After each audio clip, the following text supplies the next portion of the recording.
আমি একটি প্যাকেট নিয়ে নিয়েছি, আর এরকম প্যাকেট সবার বাসায় প্রায় থাকে। তো এই প্যাকেটের মধ্যে একটি পানির পট ছিল।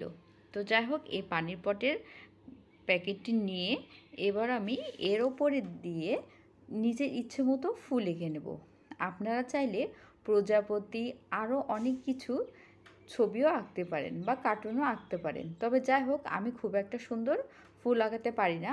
আমি যতটুকু বা যেমন পারি ঠিক ততটুকু বা তেমন করেই দেখুন কতটা সুন্দর একটি ল্যাম্প বানিয়ে দেব।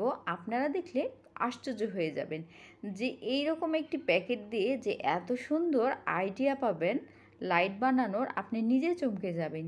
এরকম লাইট কিন্তু বাজারে অনেক মূল্য দিয়ে কিনতে হয়, আর যদি বাসায় এরকমভাবে একটি প্যাকেট দিয়ে সুন্দর লাইট বানান তাহলে তো কোনো কথাই নেই।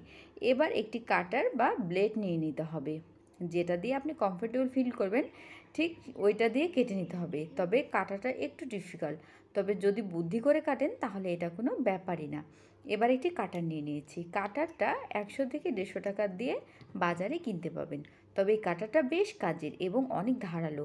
এবার একটি হার্ট শেপ ফুলের শেপ করে গোটা প্যাকেটটাই চারপাশ যেটা আছে সেটা এবং ওপরে দিয়ে কেটে দিয়েছি।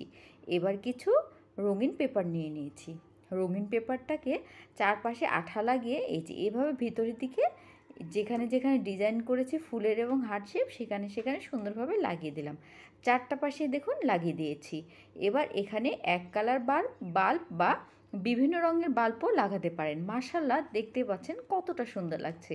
আপনি নিজে অবাক হয়ে যাবেন আপনি যখন বাসায় এমন একটি লাইট সেটিং করবেন, আর আপনার রিলেটিভ এবং প্রতিবেশী যেই আসুক না কেন আপনার এমন লাইট তৈরি করা দেখে সবাই কিন্তু বেশ প্রশংসা করবে।